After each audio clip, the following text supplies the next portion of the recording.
Good morning, everyone. I would like to welcome you all in our session today.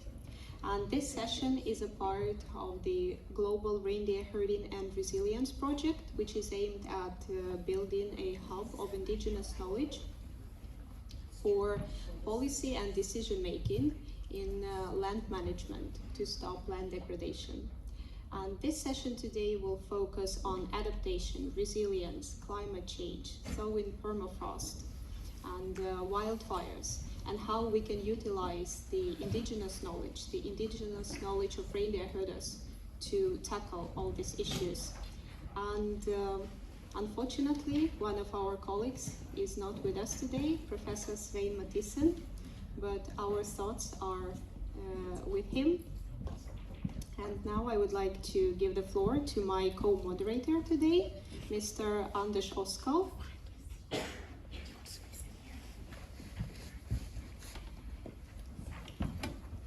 It's a bit of a stage here. So, morning, everyone. So, my name in our language is Oskal Unihanting Mariante, but in layman's terms, it's Anders Oskal. So I come from reindeer herding myself, and I have a few roles, one of which is that I'm the Secretary General for World Reindeer Herders, the global organization for all the reindeer herding peoples. And I'm also Director of the International Center for Reindeer Husbandry, where this project is anchored. And I think let's go straight to it. Why don't we? We have been working for a long time with resilience. You know, there are many buzzwords out there, sustainable development being one of them. Resilience is coming more and more into the public debates. And it's basically about how our communities, our societies, our peoples can handle and withstand shocks. And we are living in, shocking times, so to speak, in that we have a climate crisis, we have a nature crisis, we have globalization, most of which is outside the control of indigenous peoples, though we continue to live on our lands as we have done since time immemorial. So our project then is an attempt to try to strengthen the resilience of nomadic reindeer herding communities, peoples, and we will try to keep our overall target in mind as we go through today's program. But without further ado, I'd like to introduce to you a couple of our great colleagues from Woodwell Climate Research Center in Massachusetts, the US, Melissa and Greg. And they will be talking about the connection between science, people, and policy. And so I invite you to the stage.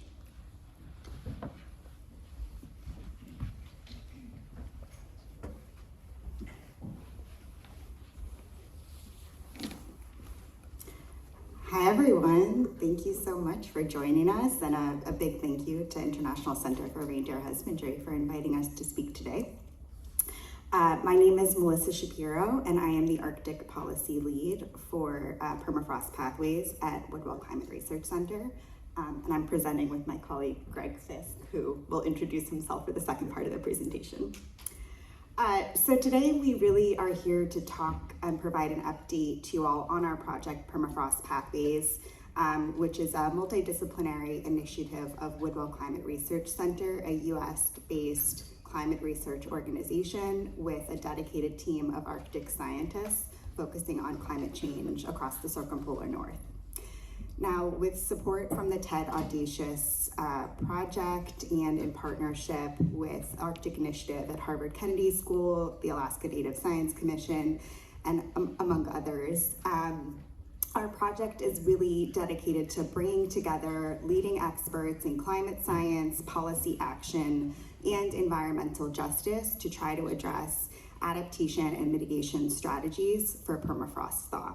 There are many facets of this project, including working to advance climate modeling, carbon monitoring across the Arctic, and remote sensing.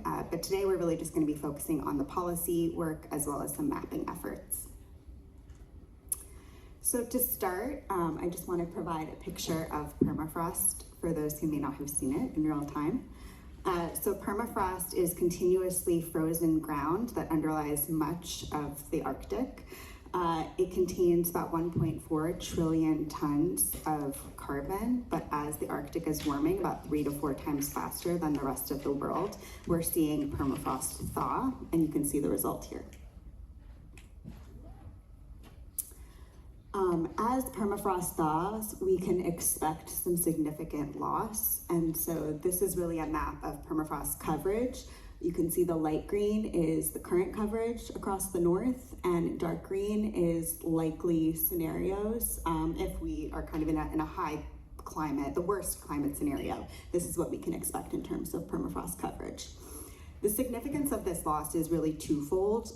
First pertains to kind of the global climate impact and the greenhouse gases that permafrost loss can contribute to. So as I mentioned, there's a significant amount of carbon in permafrost. If we're kind of seeing complete thaw to this level, we could expect carbon emissions to be contributing about twice as much as the carbon that's currently in the atmosphere. And unfortunately, much of this greenhouse gas is not accounted for in current carbon budgets or in kind of national emission reduction targets. And then the second component is really on this kind of adaptation and resilience piece. So thawing permafrost has significant implications for the ground above. It destabilizes critical infrastructure, houses, and really causes irreversible changes to the landscape. I also want to acknowledge that, when we're talking about permafrost coverage across the Arctic, we're also talking about lands that have been occupied by Indigenous communities for time immemorial. So as a result, permafrost thaw is really threatening Arctic communities, and that's due to those adaptation and resilience impacts that I mentioned. As you can see from this map, the green dots are about 73 communities in Alaska that the US government identified as being imminently threatened due to erosion, flooding, and permafrost thaw. As of right now, though, there's really no comprehensive governance response from the US government or from any national government that's addressing permafrost thaw impacts. So as a result, we need urgent and equitable policy solutions. Now on permafrost pathways, we have a couple of policy goals to address this. The first is to improve recognition of permafrost thaw processes and impacts into climate policy. As of right now, this is not something that's necessarily made it into common vernacular. A lot of policymakers are still pretty unfamiliar with the significance of permafrost thaw as a threat of land degradation. We're also working to improve coordination, so this is coherence and collaboration between policymakers, but also ensuring that Arctic Indigenous communities have a space to kind of be relaying the on-the-ground impacts of permafrost thaw and land degradation. And then lastly is the response, so ensuring that governments are kind of basically proving and living up to their accountability mechanisms and providing a necessary response to permafrost thaw as both a mitigation and adaptation risk. So I don't have much time, so I'm just going to provide a little bit of sampling as to the policy work that we're doing. So in the US, we are doing a couple of things at the national level. The far picture is from an advisory council for climate adaptation science. So we're trying to ensure that those with permafrost thaw scientific expertise are kind of finding their ways into interfaces with US government officials as we talk about sort of climate adaptation policy and make sure that permafrost thaw and the Arctic is part of that national conversation. We're also meeting regularly with US government leaders to talk about the efforts of our project and also ensure that permafrost thaw is on the political agenda. And finally, testifying before Congress when the opportunity arises. So in Alaska, our focus is a bit more on ensuring that tribal governments and tribal governance of subsistence resources is really respected by the national government, regional governments, and at a subnational state level as well. So we're working closely on fisheries management efforts to ensure that environmental impact assessments and national fisheries standards are taking into account some of these threats due to climate hazards, including permafrost thaw. We also have some work that's focused on boreal forest management, which the dynamics and interaction between forest fires and permafrost thaw only really exacerbates the climate impacts of permafrost thaw and releases further greenhouse gas emissions. But there's also a co-management piece working with Arctic communities to kind of support cultural burning or other resilient practices that can actually decrease the harm caused by wildfires. And so the FAR map, the close map shows the Yukon Flats National Wildlife Refuge, where scientists have worked with government officials to try to increase the protection status of this permafrost-rich area. We're also working on a pan-Arctic and international level, so we are supporting US government agencies as they implement the national strategy for the Arctic region. Climate is featured prevalently, as well as permafrost thaw, and so we want to make sure that a plan like this actually leads to concrete protections for permafrost thaw in Arctic communities. We're also participating in raising the visibility of these issues at the UNFCCC through COP and the intersessional in Bonn. And then when the opportunity arises as well, we're trying to ensure that the Arctic is part of the conversation around adaptation at a global level. So that means raising issues of loss and damage. And then there's new opportunities. So kind of leaning into a new partnership with ICR and recognizing opportunities to expand the policy agenda for bringing permafrost thaw into a conversation with land degradation, focusing on reindeer herding, and supporting policy advocacy of Arctic Indigenous youth, especially with the upcoming UN International Year of Pastoralists. So all of these efforts, I think, are helping to move the needle, but we definitely still need to be closing knowledge gaps around permafrost thaw to make sure that the severity of impacts are communicated in a way that empowers affected communities and also resonates beyond the Arctic. And so with that, I'm going to turn it over to my colleague Greg to talk a bit about mapping. Thanks, Melissa. Hi, I'm Greg Fisk, Senior Geospatial Analyst and our lead cartographer at Woodwell Climate Research Center. I'm a map enthusiast as well as a practicing cartographer, and I enjoy getting up and talking about maps and stuff like this. And I'm going to just quickly go over a few examples of how we're using maps to interact with these tribes and communities in Alaska. So we were working with the 10 that you see here on this map, and it's a small subset, as Melissa said, of the communities at risk in Alaska, but we've started with these, and we're trying to develop a protocol of geospatial activities that works with the needs for each of these tribes. And let me step back a bit. Simply saying, one of the things we do is we generate maps and we use them as a communication tool within our interactions of each community. And it can be as simple as putting a satellite image on a map and bringing it in to the community.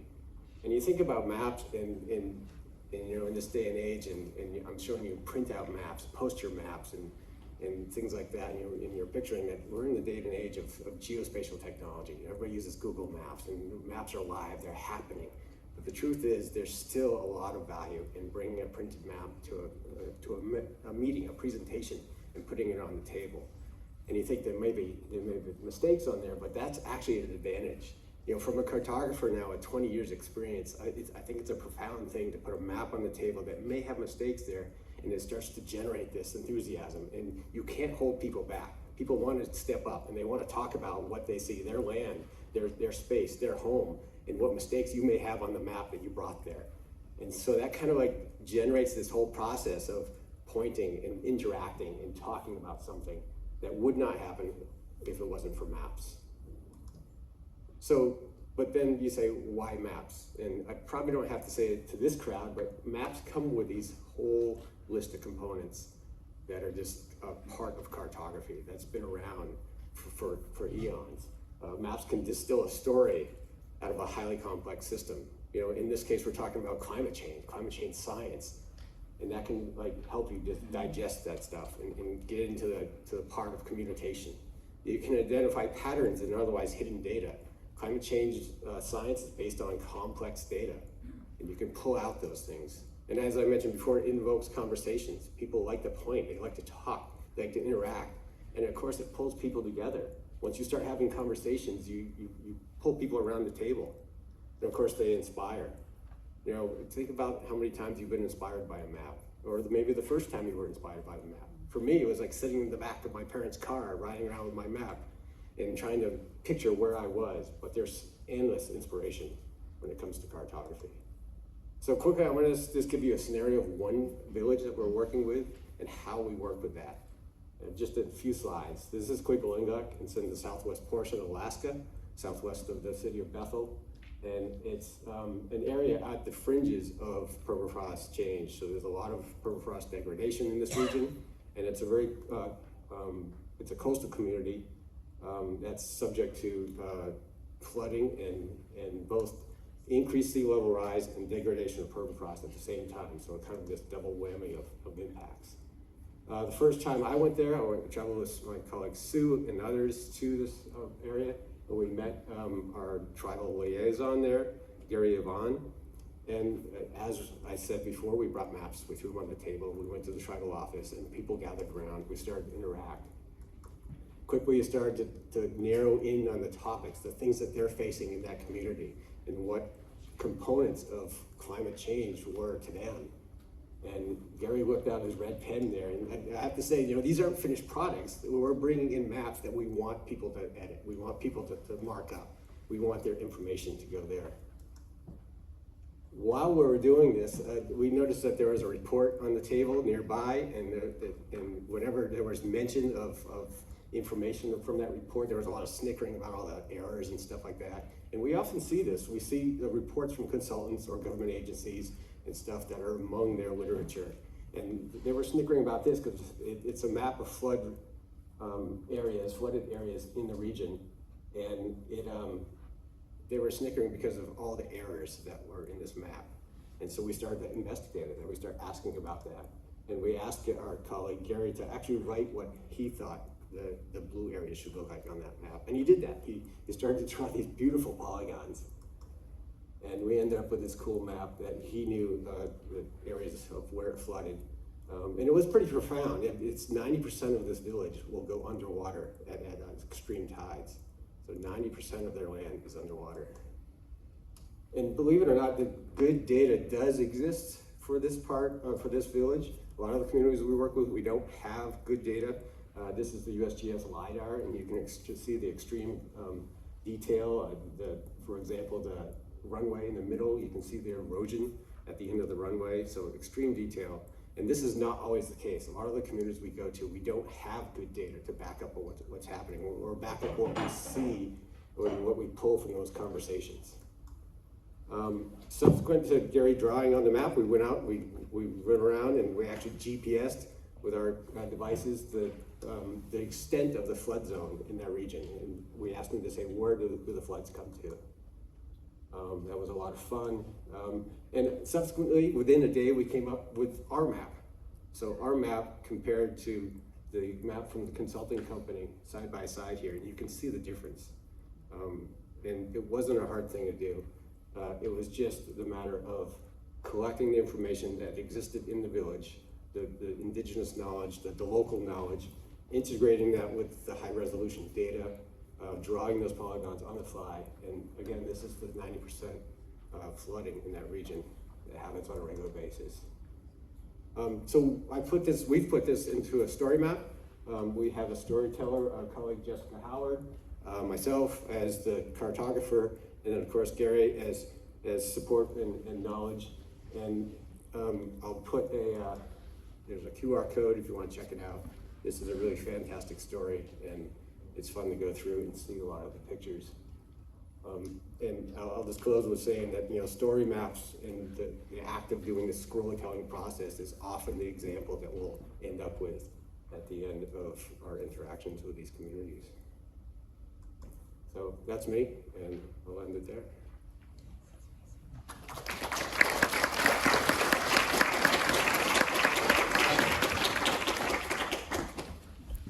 Oh yes, indeed. Could you feel some of Greg's enthusiasm for maps? Could you sense it sort of taking you over?